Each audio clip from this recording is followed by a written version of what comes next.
Hello, it is Mary Rose, and I am going to show you what I did with my Filofax planner as I continue to customize it.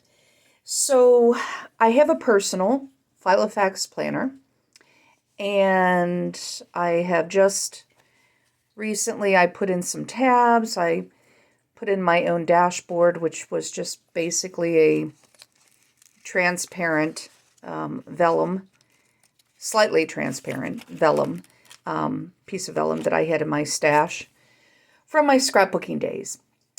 But what I want to show you is, actually, we'll show you this first. So this is basically a rhythm. I mean, I'm pulling this from another planner that I was using, but I really liked the idea of identifying a morning rhythm and an afternoon rhythm. And basically what it means is these are things that I like to do either in the morning or the afternoon, and I do them every day. And I decided to go ahead and create a tracker for each one of those.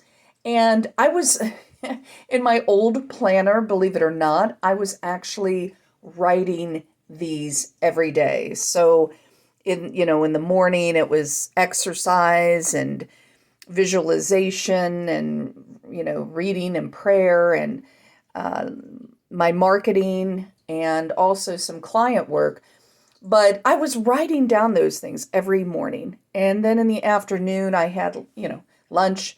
Then I tackle my email client work for whatever client projects I'm working on. And also, let me see here, I've got marketing again. I'm switching things out a little bit, which is why I wanted to talk about these forms, because if you decide to do something like this, you're not married to it.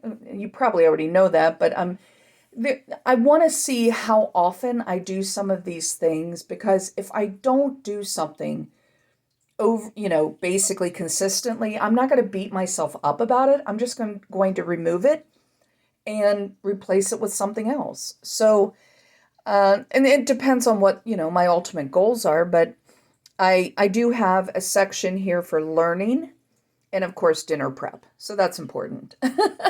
So what I did, and I have to kind of brag a little bit on these, on the paper I used. So I printed these on my own printer. I had ordered from Amazon this package of blank 6-hole punch paper forms. And the thing about this paper is I was really impressed by the thickness. The Filofax forms, really the paper that's used is not as heavy duty. And sometimes I use fountain pens. Sometimes I'll use maybe a gel pen or something, and that oftentimes will either ghost or leave a mark on the next page. So this is, again, handy forms, blank pages for the personal size.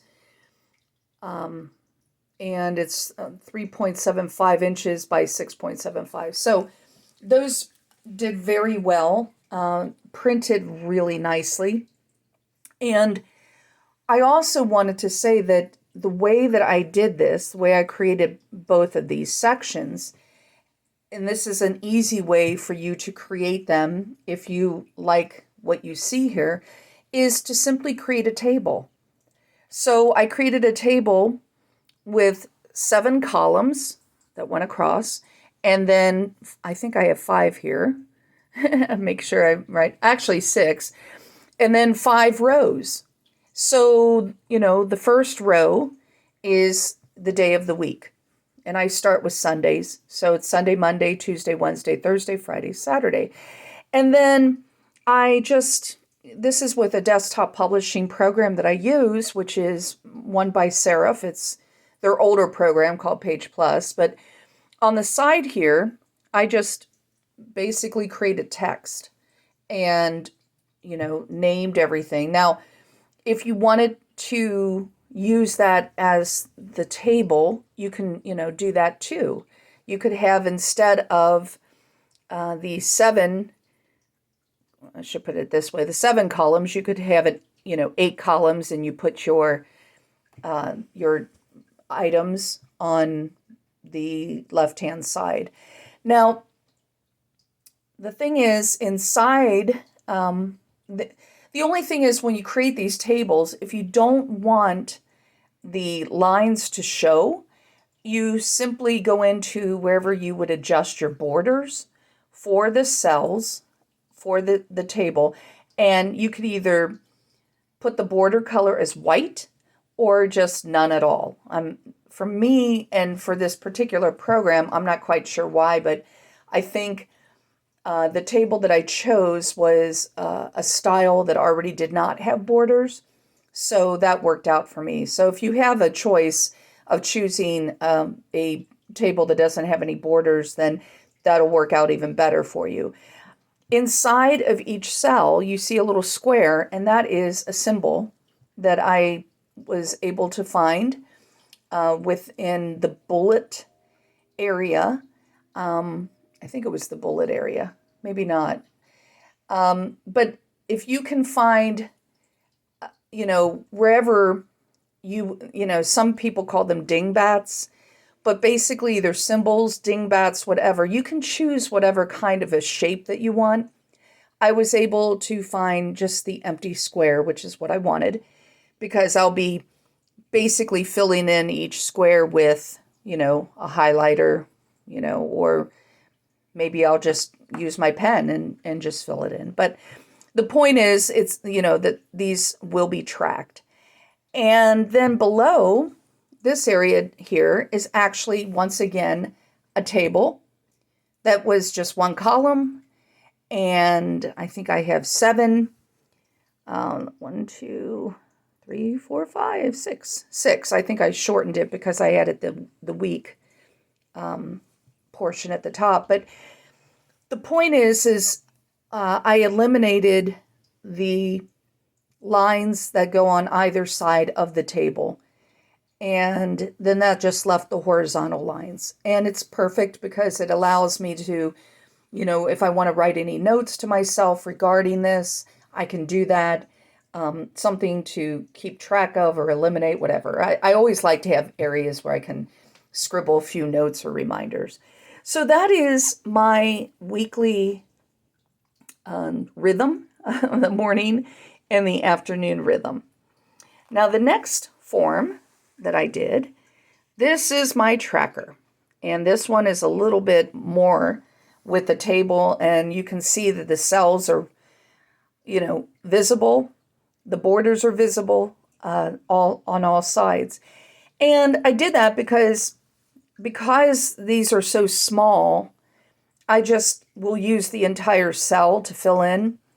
And again, the highlighting here, this is how thick, I don't know if you're going to be able to tell through the video, but this is just amazing, this paper, how thick it is. At first I thought actually it was 2 pieces of paper with the, when I was handling it, and I realized it's like, nope, this is just, one, but it's very sturdy paper and very smooth also. So I have on the left-hand side the things that I usually track during the month: exercising, again, the visualizing, journaling, reading 1 hour a day, drinking my water, and getting 7 to 8 hours of sleep.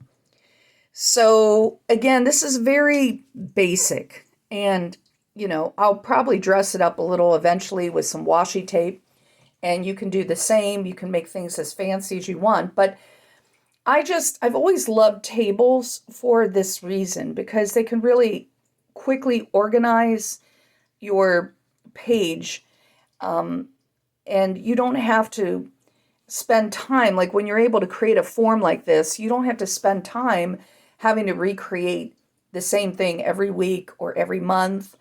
I know that a lot of people enjoy making these very elaborate layouts, and I always admire them. However, for me, time is of the essence, and the more that I can streamline my to-do stuff, the more that I'm getting the things done I want to get done. And, I'm going to be using my journal as more of a decorative bullet journal style of a journal. But this is going to be my work organizer for 2022. So that's it.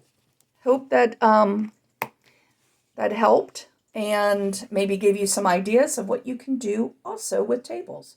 Thanks for watching.